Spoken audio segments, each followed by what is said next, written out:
Do you live in a world filled with corporate data? Are you plagued by siloed departments? Are your lackluster growth strategies demolishing your chances for success? Are you held captive by the evil menace, Lord Lack? Lack of time, lack of strategy, and lack of the most important and powerful tool in your superhero tool belt, knowledge. Never fear, Hub Heroes. Get ready to don your cape and mask, move into action, and become the Hub Hero your organization needs. Tune in each week to join the League of Extraordinary Inbound Heroes as we help you educate, empower, and execute. Hub Heroes, it's time to unite and activate your powers. Good morning, everyone. Good morning. You know what I love? When we hop on and I just see Max with his head in his hands, looking like he's pondering the inevitable heat death of the universe. Yeah. How you doing, buddy? My eyes are being burned alive from all these screens that I'm looking at right now. That's what's happening. Dark mode, brother. Come on. Dark mode. Everything is in dark mode. Trust me. Don't you have those Everything glasses is in dark too? mode, and I'm just getting. The old BLGs, Yes, blue I light do. glasses. You could be looking all cool with those glasses. Oh boy, he's gonna look so smart. Hold on, let's see what we got. Everything will be You dark know, mode. speaking of which, Yeah. I'm supposed to wear glasses. Apparently, I didn't realize that. I haven't had vision insurance in 100 years, so I finally went to go get my eyeballs checked. Yeah. And I got astigmatism. Oh, I have that too, which is crazy. So you have the That's why I wear strobing with glasses. lights. Well, it's like the halo around it, especially at night. Yeah, you get the little stringers and all that good stuff. Didn't know that wasn't normal. That's not normal. Yeah. So did they give you the yellow stuff like it's in your eye? Maybe that's glaucoma. Maybe that's something different. Yeah, I don't have that. That's glaucoma tester. Yeah. I have glasses too that I wear. I only wear them when I'm driving. They're pink. Nice. It's a lot for me yeah. emotionally. Wow, Max. Max Looks is like you're ready to brilliant. go to the shooting range. Holy dude. Yeah, these are my gunners, man. dude. There you These are go. my gunners. Well, gunners, they're great computer glasses. I actually kind of want some. They're pretty sweet. Oh boy. Very nice. I don't have this. Well, gentlemen, we have gathered here today. Yeah. To talk With this about thing one called of my life. favorite topics. Yes, life, but also content. But content. That is was a life for Prince. me. That, by the way, that was Prince lyric. Content Oh, is I know. life. Oh Okay. yeah, let's go All right. crazy. Yeah. Let's go nuts. Heck Okay. yeah. Let's go nuts with content, though. Go ahead, Liz. Sorry. We are. We nerded out with Chad last week, and this week we're nerding out with Liz. So I've brought to the table a very specific, easy topic for us to talk about, and that's content in the age of AI. We have talked around. Yeah, I know, Max. Calm down. I'm You're just at saying it's 15. getting rough out there. It's getting rough out there. Yeah.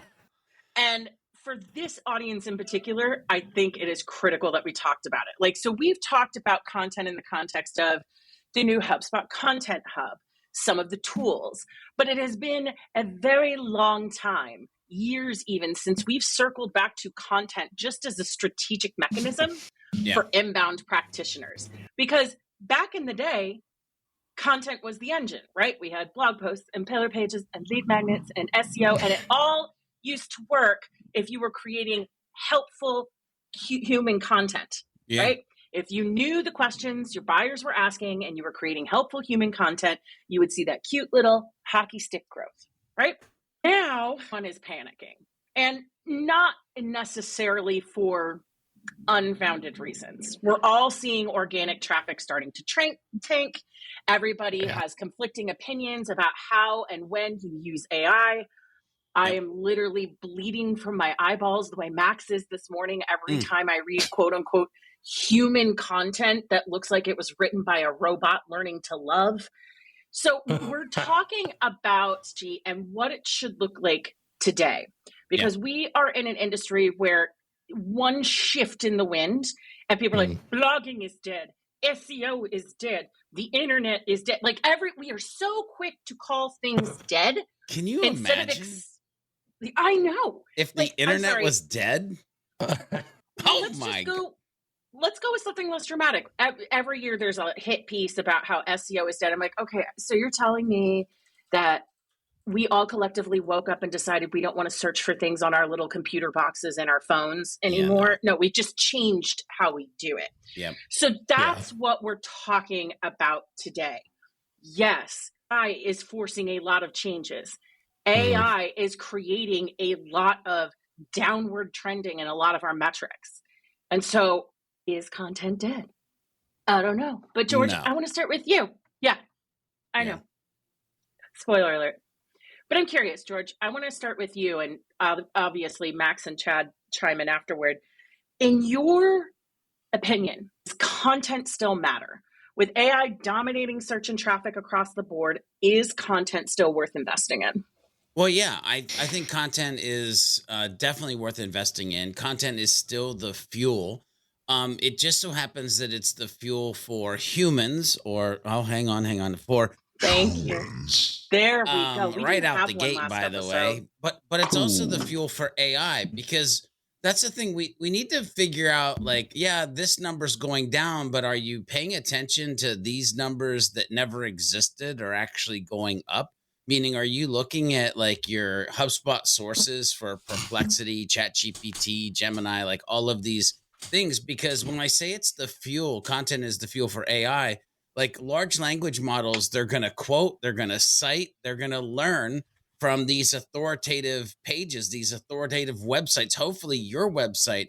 And at the end of the day, if your brand is not publishing, it's invisible to any of those possible answers that could be happening. Here's the other thing. Like, I want people to realize, I believe we're going into a world where it's less about traffic and more about impact with the content. And what I mean by that is, like, we've always had this kind of, or many, not we, but many have had this singularity mindset of like, I'm creating content for SEO.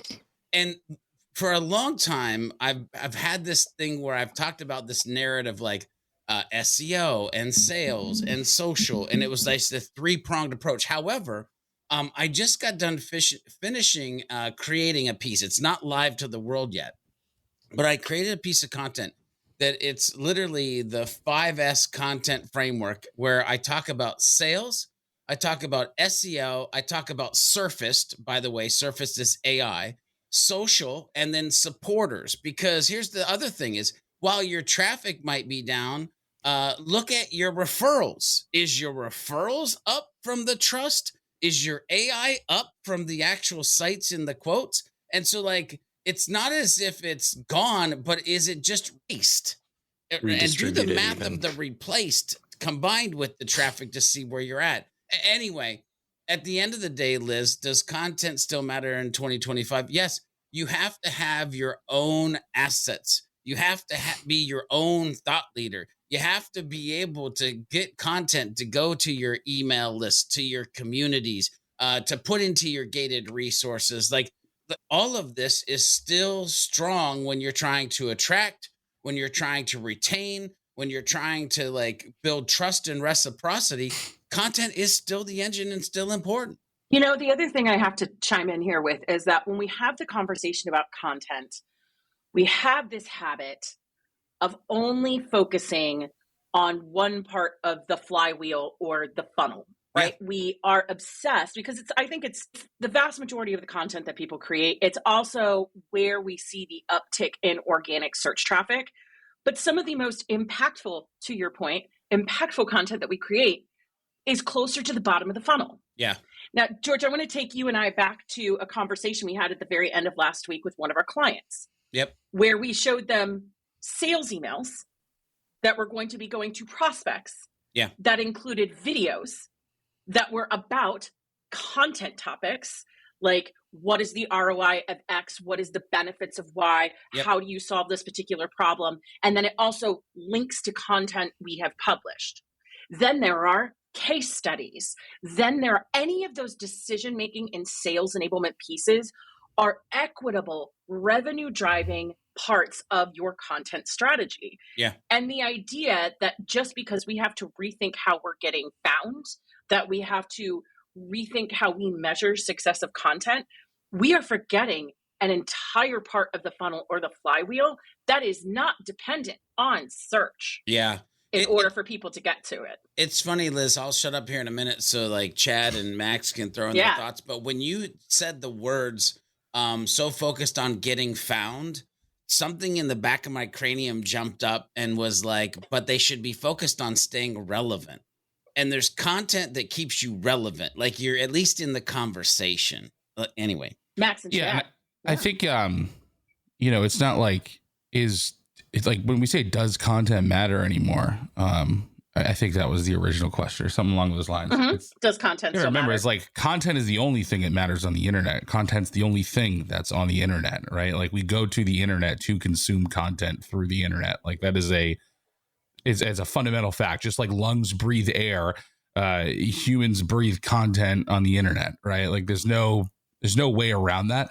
I think it's more of a question of how do we trust the content? How do we appreciate the content? How are there jobs formed around creating the content? How is are we rocketing towards dead internet theory? Like we said, the internet was dead, but like dead internet theory, I think is quickly becoming a thing where, it's just a bunch of bots talking to each other. And then soon enough, we're going to be in a world where it's also bots just creating the content. And we're just kind of sitting on the sides. Like what's the humans point in all of this? Which ones are the real ones? Yeah, exactly. Like it's getting really, really freaky. I just like the other night, I heard like Stephen Colbert's show got canceled.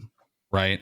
And this morning I open up TikTok and the first thing I hear is just like some audio that sounds just like Stephen Colbert kind of like doing this whole, confirming what a lot of conspiracy theorists might be thinking of or whatever side you're on. And you could just tell it was AI, but it was just good enough where someone who's not so internet brained wouldn't understand it. Totally. And it's like, this is really scary, right? Like, and again, it's just like the content's just getting created by itself, by the bots out there talking to other bots. And it's like, we're just kind of like starting to just watch it. And it's like really, really, really freaky. I don't know. It's like the AI is prompting the AI, right? Yeah. At this point, right? They're like all in their own cyclical AI brain box. Loop. Yeah. I love it. Yeah. It is. But like, and I think I wonder, like, I had thought for a while, I was like, there's going to be a premium placed on like human created content, right? Like, but I don't even know if that's going to happen. I think AI content is going to get so good that like, people are going to be like, oh, this content's good because it's actually just created by humans. It's like, no, it's not. Well, so I think you're going to find this weird battle between human created content, AI assisted, thoughtful, human created content, and then just AI slop. Right. And I think there's just so much AI slop today that it's like, I would hope people can see it and be able to recognize it. But it is rapidly becoming completely unrecognizable, which freaks me out. I think the thing we also need to keep in mind, though, is that there is the kind of B2C content that's out there, stuff on TikTok, things like that. And to be fair, the AI slop issue is it's universal. It's everywhere. But when I think about what I see working with some of my clients right now is actually people are starting to come to them more because they are human. Like I have a particular client because it's still distinguishable. Well, it's still distinguishable. But the other thing too is that it reminds me of an old friend of mine named Natalie Frank, who is I think she's the chief evangelist at Flowdesk, which is an incredible email marketing platform. But she talked about when she started out as a photographer, and when iPhones came out, it was like horrible. It was a bloodbath. Every premium photographer out there was absolutely petrified that now everybody had a camera in their pocket. It would dilute the market, and it did. A lot of people churned off. A lot of people ended up pursuing other opportunities. But she said, what we saw is the reality is the people who ended up leaving the industry as a result of iPhones in their pockets weren't actually craftsmen with photography to begin with. And the people who actually were still dedicated to the craft, who adapted to new digital strategies, ended up being able to charge more of a premium.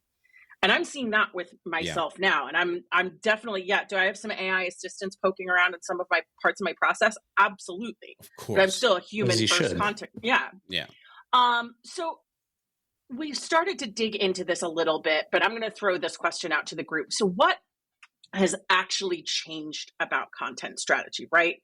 Because I want to pull this back to something that is native to our audience, right? Like our B2B marketers just trying to make it out there, man. We're trying, like, we're not the Coca-Colas.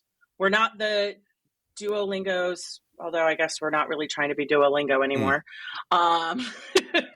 What has actually changed in content strategy? I don't know if I want to go first. Chad or Max, what are your thoughts? I mean, I have thoughts, but I don't know if I want to go first.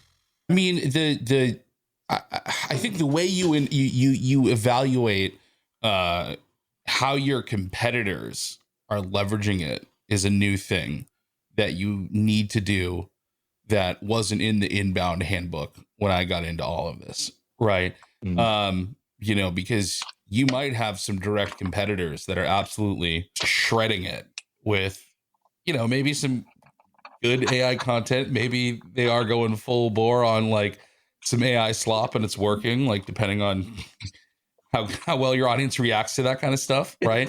But like it may be a situation where you're kind of like forced into that arena. Right. Or, you take a much more careful approach to get your content to stand out from whatever it is that they're doing. Right. But it's like, it's a new thing you have to kind of build into the calculation. Right. Like, it's no longer like, oh, none of my competitors are making content about this stuff. So I'm the first one to the show. Right. It's like, it's going to be like, no longer is your competitor isn't doing nothing. It's the baseline is your competitor is doing AI slop and you need to do better than that. Right. But like sometimes the AI slop gets, it gets motion, it gets traffic. So it's, I think you're starting at a different baseline. The only thing I want to say before you go on is because you brought up something there where you're talking about watching your competitors. I agree with that, but I think that's not necessarily new. I think we can all agree we kind of always had a keeping up with the Joneses peeking over the side of the fence. I'm not saying watch your competitors. No, I'm just saying you're looking for them to do a different thing that you have to contend with. Yeah. But there's always going to be that weird thing that we need to remember, right? We can only see from the outside in. And how many times have we either looked at companies and thought, man, they have this all figured out. And the minute you get inside, you're like, oh God, everything's on fire. Yeah. So you always have to be really careful about the surface level optics of like, you see them doing this thing and everybody's even more scared than ever about falling behind. But that is reactive, non-strategic motion. Yeah. Mm-hmm. I think kind of like, one of those places that my brain starts to go is actually in like it's almost like a chicken and the egg scenario, because we're talking about how like what's changed, right? And well, if you got Gemini at the top of your Google search results that's given you AI summaries to just answer questions, like if it's phrased in the form of a question, typically that's all you need. But that Gemini is looking for pages with like authority, with search engine and authority, right? And does it include its own traffic in that search engine authority? For example, like, I guess where I'm getting at is like, if you make content, but you're like new to the game, curious if you have to actually get some humans to, tread over your page, or if the fact that it's relevant and useful compared to other pre-existing sources will bump up your search engine authority, even though it's like Gemini scooting all over that thing. Or if it's, ChatGPT scooting over that thing or whatever with some of their tools these days. So I don't know. I'm kind of like thinking about that chicken and the egg scenario and wondering because content isn't my first skill set here on the old HubHeroes podcast. I'm here more as like an audience member in this particular topic. So, So I can give you a chicken or the egg scenario, which totally blew my mind. So let me dive into that real quick, and then I'll talk about where my brain goes as far as changed and unchanged to get back to like Liz's original question. But Chad, when I launched the Superhuman Framework onto the planet, right? The 4 cornerstones: purpose, passion, persistence, love, the 10 H pillars. I'm not going to list them all. When I started creating content around that, and then all of a sudden it started showing up in AI results when doing like deep research, and asking people to actually, hey, can you ask about this? And then all of a sudden it started showing up on their ChatGPT, their Perplexity, their places. I was like, wait, there's something to this. You can create something of value and it can be surfaced potentially quicker than it can be searched or found in search. Because by the way, Google is trying to take care of the entire internet. And so we all know, like, going into your Google search console and asking for a page to be re-indexed and the amount of time that might take, and like all of the things that you manually have to do to like pay attention or get them to pay attention to your ever evolving and changing SEO efforts, versus you create something that's dope at a different angle, and all of a sudden it's being surfaced in AI. Hence why I used the term surfaced when I actually did the 5S content framework. But so here's the thing. I think you can create the chicken without the egg, which is a really weird thing to think about, because now it's there, it exists, it's in the world, right? Now you had to birth it as the human, but it's there. So when I think about what's changed, Liz, to get back to your original question, I think AI answer engines and zero click have absolutely shrunk the top of the funnel. We kind of talked about that at the beginning. The top of the funnel is just shrinking. The mindset of like blog every day, this idea of quantity over quality, I think has gone away. This high volume blogging. Now I think it's about depth and originality. By the way, Superhuman Framework, super original. It was a thing that was, and you can do this, by the way. The other thing, when I did a Tron Legacy, marketing Tron Legacy or life Tron Legacy article, the thing was like all of a sudden there, because again, it was in depth. It was like a pillar page piece of content, and it was original from the mindset of like where it was coming from. And here's what I think also has changed. Like generative AI helps us draft real quick. It helps us be able to build strategies for clusters of content. But if you think about HubSpot again for a hot second, because this is literally for HubSpot users, something like Content Remix allows you to repurpose, or what I like to call content confetti, real easy, right? So like you have this thing where you should be spending more time creating something of more depth and originality, but you have the tools to get you to that depth and originality faster and remix the content after you've actually built the thing. Now so that's some things that have changed. What hasn't changed? The word trust, as much as we overuse it, is still important. Humans gaining insight from the thing that they're reading or watching is still important. Google's eat is still important for, it's just important. Understanding the buyer and what drives the buyer is still important. Intent, structure, links, like semantic markup, it all still matters.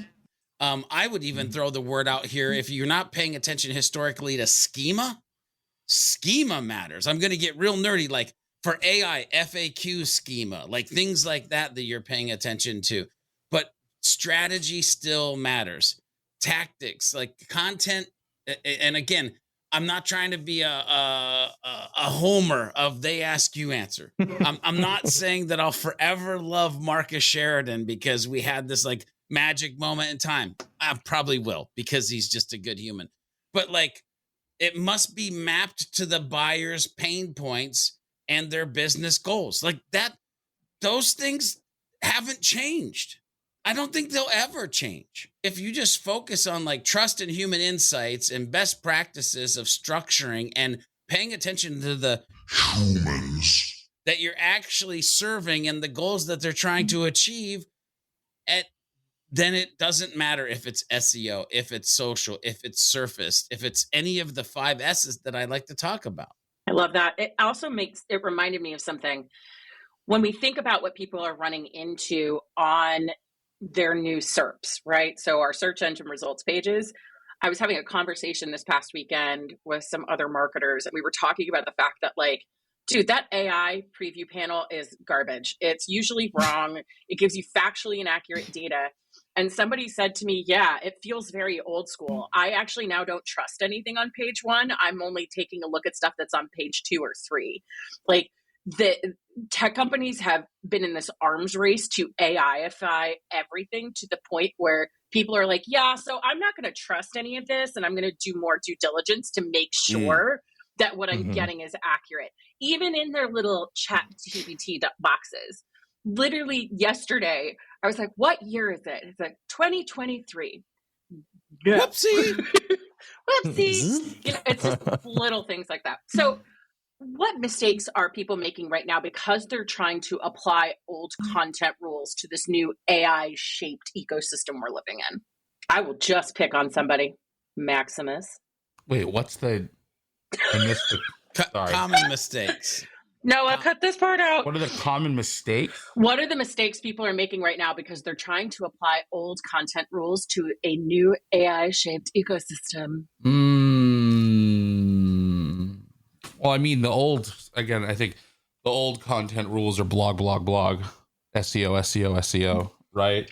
And so, like, you know, if you're the folks that, you know, made the mistake of not creating the content because it was too hard, and now you're like, oops, I got the easy button, right? And you're just literally just firing off the stuff just to check a box to say to your boss, oh, see, we've got blog posts now.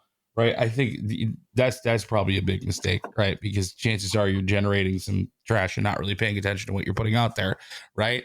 I mean, and in terms of like it depends on like how far back we're calling like the old rules. I think creating this stuff, like even if we think of like the old rules of like, you know, what was working with the AI videos, right? You know, it was a lot of these like sort of like list video. Like I always think the kind of equivalent today that we see with like short form video is you remember how like everything, when inbound really took off, everything became like a 10 things you need to know, like about X listicles, like format, right? Listicles, right? I think the equivalent of that today is the short term video you hear with like the AI voiceover that's like so recognizable, like these 10 alpha male influencers do blah, blah, blah, blah, blah, right? And then they just like it's just clearly just like nonsense, right? But I think enough people see this stuff, and that's like their first sort of exposure to like what AI video is.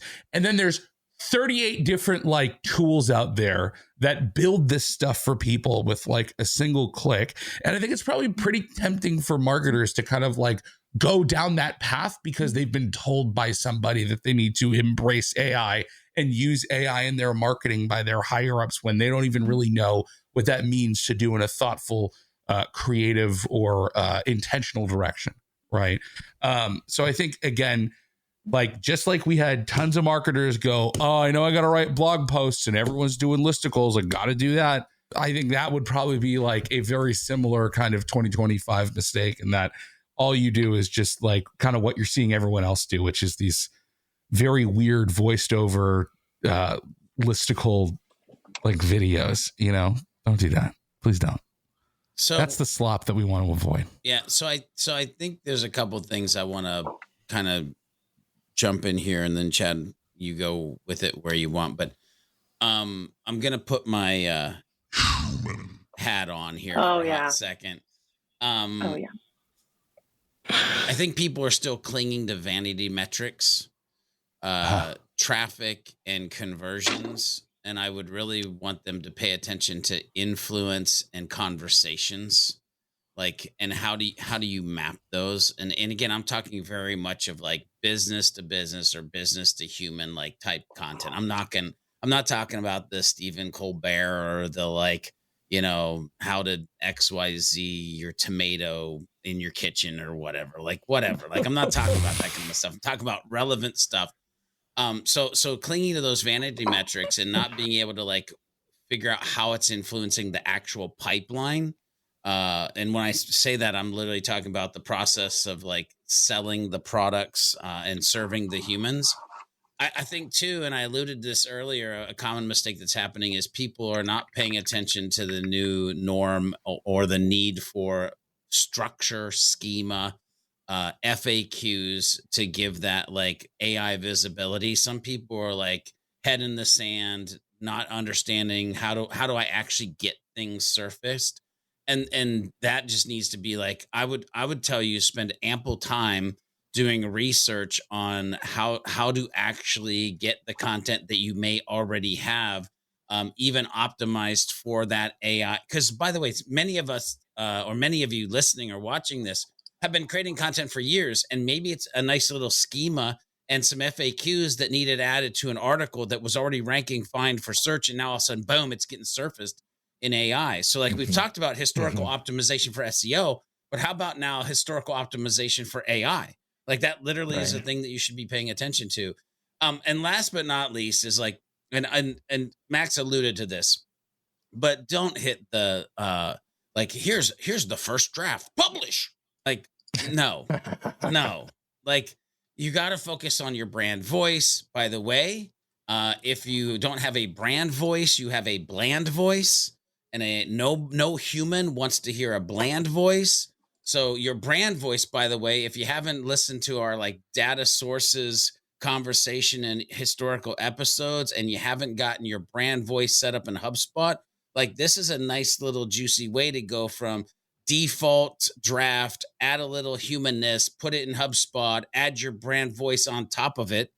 Like anyway, process is what people should be thinking about to actually make this stuff go in this world of like deeper, richer, more human, but also then focused where you can use it in these multiple areas, or it's optimized for these multiple areas. You know, I think we also did an episode, George, just on brand voice and tone. Yeah. Like a while back that people should go into the archives for. To throw in my 2 cents here, I think the big thing to keep in mind is that we used to rely on like really high level, not even educational, just like who are the best this, what is the top that, like those listicle things that Max is talking about.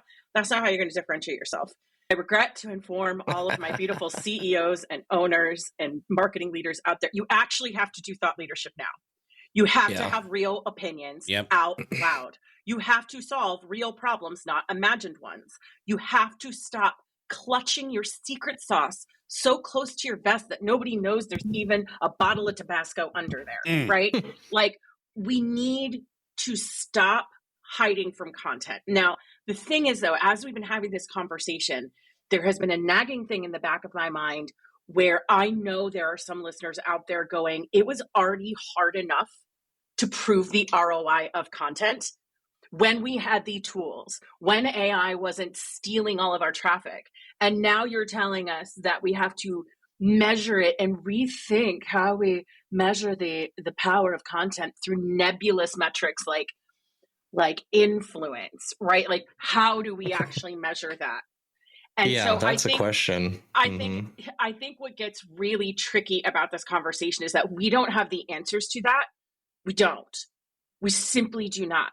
But what I can tell you is that if you have a short-sighted organization that decides you see your site traffic tanking, you can't outrun AI, so you're going to divert or cut out all of your content people or any sort of content initiatives, that's the worst. You are screwing yourself. Like you are going to watch revenue go out the door. This isn't the time to get rid of content. This is the time to realize the thing that George and I have been screaming about for years. Your content actually needs to be helpful and human. Your content needs to solve real problems, not imagined ones. You can't phone it in. You can't just publish garbage. These were things that were true before now. They were true in vivid technicolor. It's only now that you're actually seeing the consequences of those actions. And it's only going to get harder. It's only going to get more chafy. So I know we're coming to the end of our conversation. So I have one more question I want to ask you guys before I turn it over to you, George, to take us home. we've already started talking about this, George, and maybe you want to kick off this part of the conversation for us, how we use tools like AI in our content without losing voice or diluting our message. So you've already been talking to this a bit, right? I'd love to get some more specificity around that. Yeah, I think when I sit and think about this, one, for me, it's been a big help to do things like outlines, data research, first passes, rough drafts, right? So you kind of think about AI as the draft and research assistant, right? Historically, this might have been like a ghostwriter or some type of like whatever. But I literally think that you can build a process around drafting and researching. The other thing, and we kind of, again, alluded to this, if you have given the system, ChatGPT, Claude, Perplexity, HubSpot, whatever, your styles, your guides, right?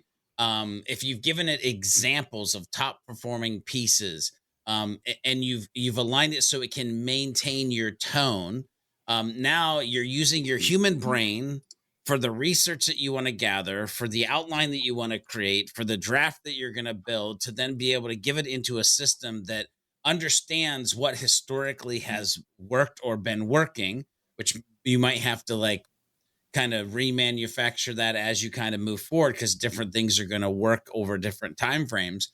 But now you're going to have these kind of human powered, storytelling based, you're going to give your opinions. You're going to have your personality. By the way, you're always going to fact check anything that you've started with an AI draft. And then I think there's this level of, after you get to that point, you can then start to personalize it or kind of refresh it kind of over time, because this is a problem that was happening when people were creating normal content. I think it'll still happen when they're having AI system in the content they're creating. Is like, it shouldn't be one and done and dead. We create it, we publish it, we forget about it. No, like, one, you should create it, you should publish it, and then you should probably re-update it over time, or at least promote it more than just once. Anyway, that's what I'll say there. I'm sure everybody else has some other thoughts where they can say AI might help in the creation of it. Yeah, I mean, I'd say use it for the stuff that's like traditionally difficult when you don't have like a lot of resources, right? So like, you know, for example, if you're making a video, like you can create some pretty easy B-roll, right? Like instead of having to go like buy it from somewhere. Oh yeah, right. Yeah. You can. Oh man. You can. You know, the same way. And all them. Yeah. Right. Yeah. Those guys are screwed. Like I don't know what. I don't know what. Like they're toast. Like I don't know how their business is gonna, you know, continue to stay. I mean, they're probably gonna create their content through AI and hopefully just prey on people that don't know how to go to ChatGPT and do it on their own. Yeah. I mean, but I'd say also like use it for the stuff that's like uniquely hard to you, like to you, right? Like. Maybe it's again, if you're a bad writer, kind of like George said, you know, no harm in throwing together an outline using AI, so you at least have a starting point, right? Or you know, if it's difficult for you to articulate things in certain ways, right? Like it's really easy to kind of give it a first pass and then, you know, have AI say, oh, this is a better way you could rewrite it or something along those lines, right? And have it assist your original thoughts, right? I think is one of the best ways you could use it. But you know, the other thing too is like sometimes inspiration is really difficult to come by. Yeah. Right. Mm-hmm. And I think it's totally okay to like go to AI and be like, I don't really know what I should make a video about or write an article about or do XYZ about. Can you give me some ideas? And maybe it doesn't give you the ideas, but it mixes up your brain enough to have that original idea, right? Once you kind of started thinking about some of these other things, right? Like oftentimes when I've done that with AI, I end up thinking of something that is not what it suggested. But if my brain hadn't like started going, oh yeah, think of that. Oh, think of that. Oh, think of that. Or, you know, it was able to kind of like look at a suggestion and then kind of come up with a totally different one on my own. And it was just the right amount of brain massaging I needed to have that, you know, next sort of like unique idea. It was worth it. Yeah. Right. So, you know, don't let it take you and your creativity and your originality out of the process and just do it for you. Because then why are you even doing it in the first place? Yeah, it's like the ultimate writer's unblocker. Yeah, in a way. I mean, for me, a lot of ways, especially when I'm having a hard time coming up with like exactly what to do or where to go with certain things. But yeah. I mean, many times I'll be watching like a sermon or a TV show and somebody will say something and I'll pull up my ChatGPT or my Claude and be like, hey, if I was to write an article about this, but from the direction of that, the thing that I just heard, by the way, what would that look like? And then you go on a whole dope freaking journey where you're unlocking the thoughts of your brain to get to a point where you eventually create something that is so different and unique because it came from different vectors or verticals. I've gone into some of my tips and tricks and other podcasts that we've done on this topic, but I'm going to keep mine super short. And this is for my content creators out there. The content creators who are still feeling friction around bringing AI into your process because you feel like it is corrupting what it is that you're doing. At some point, you are either an artist who understands that it's okay to embrace new tools and do things like George and Max are talking about, where you take a look at really cumbersome parts of your process. For example, I do hundreds and hundreds and hundreds and hundreds and hundreds of hours of interviewing. How many? And sometimes hundreds. hundreds and hundreds. Sometimes I need my little pal ChatGPT to be like, it's on page 7 where Rob said to do this thing, you beautiful ding dong, right? Like, or pulling out big themes. I'm still the writer. I'm still the thing doing the thing. But at some point, you're either an artist who is willing to pick up new tools, new paintbrushes, or you're a masochist clinging to your craft and you're going to drown. That's fundamentally what we're talking about here. Do you have customization in your ChatGPT to call you the beautiful ding dong? Yes, it's actually, I'm not even kidding. I'll share it. It's called Ding Dong Bot, where it's like I ask it to do dumb things where I can't, it's programmed to find stuff I can't find because I have so much dense conversations with so many people that I get like a little lost. So George, help us land this beautiful content plane. What is the between 1 and 75 things you would like folks to leave today's conversation with? Now, one thing. Stop creating single-use content. By the way, Liz, I'm proud of you because I remember back in the back days where I was bringing up using AI and to see where you're very at. angry. To see where you're at with it now brings my heart great joy. But my one takeaway is stop creating single-use content. You have to build an ecosystem where every piece that you're creating sells, ranks, surfaces in AI, gets spread on social and turns customers into supporters. Like that's just the world that we're living in now. So think about those things. Listen, we live in an AI noisy world. It's just a true fact. We've called it a couple different names during this episode, but ladies and gentlemen, I'm here to tell you that purpose-driven, multitasking content is the edge that will compound the results that your organization needs.